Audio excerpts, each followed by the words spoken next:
ज्वरो आयो, सिटामोल खायो, त्यसपछि आराम। यो त हामी सबैको पुरानो सुपरहिट फर्मुला हो, ज्वरो आउने बित्तिकै सिटामोल खानुपर्छ भन्ने। तर तपाईँले कहिले सोच्नुभएको छ, ज्वरो एउटा रोग होइन, यो त हाम्रो शरीरको डिफेन्स मेकानिजम हो। अनि फेरि डिफेन्स मेकानिजम भए किन यसको विरुद्ध सिटामोल खाइन्छ? ज्वरो आउने बित्तिकै सिटामोल खानु उचित हुन्छ कि हुँदैन? आउनुहोस्, आज ज्वरो किन आउँछ, सिटामोलले किन ज्वरो नियन्त्रण गरिन्छ भन्ने कुरा बुझौँ। भाइरस, ब्याक्टेरिया जस्ता कीटाणुहरू शरीरमा पस्छन्। यी र यस्ता कीटाणुहरूले आफ्नो विषाक्त पदार्थ टक्सिन निकाल्छन् वा शरीरका सेलहरू नष्ट गर्छन्। शरीरका डिफेन्स वा रक्षात्मक सेलहरू डब्लुबिसीले यी शत्रुहरू देख्छन् र तुरुन्तै खतराको घन्टी बजाउँछन्। यो खतराको घन्टीको नाम हो साइटोकाइन, जस्तै इन्टरल्युकिन 1, इन्टरल्युकिन 6, TNF। यी साना साना सन्देशवाहक केमिकल्स हुन् जसले मस्तिष्कलाई खबर गर्छन्, खतरामा छौँ, तयारी गर। मस्तिष्कको एउटा सानो भाग हुन्छ हाइपोथ्यालामस। यो शरीरको थर्मोस्ट्याट, तापक्रम नियन्त्रक जस्तै हो।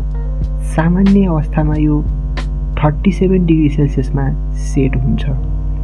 जब साइटोकाइनहरू यो थर्मोस्ट्याटमा पुग्छन्, तब यो भागले प्रोस्टाग्ल्यान्डिन E2 अथवा PGE2 नामक अर्को पदार्थ बनाउँछ।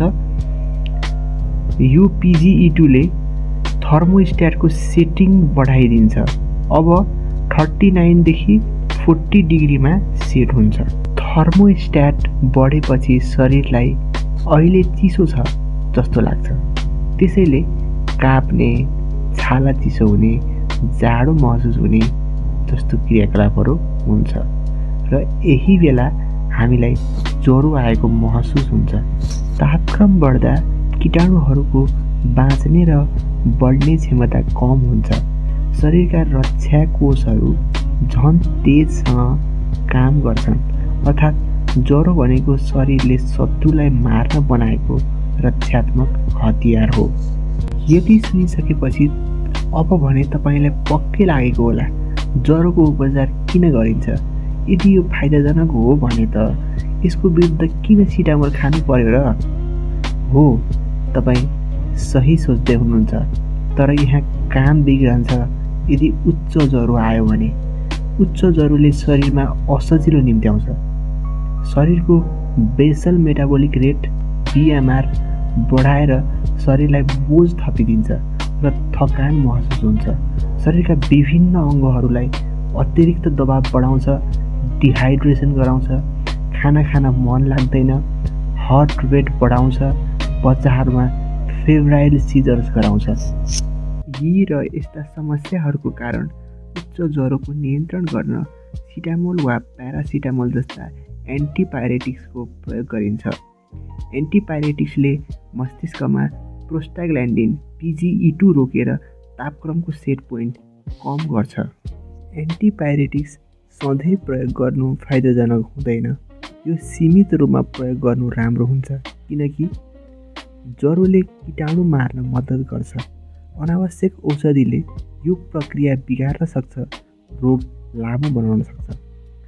हल्का ज्वरो 38 डिग्री सेल्सियस भन्दा कम छ र बिरामी सहज छ भने औषधि दिनु आवश्यक छैन। सधैँ प्रयोग गर्दा साइड इफेक्ट कलेजो र मृगौलामा असर हुन सक्छ।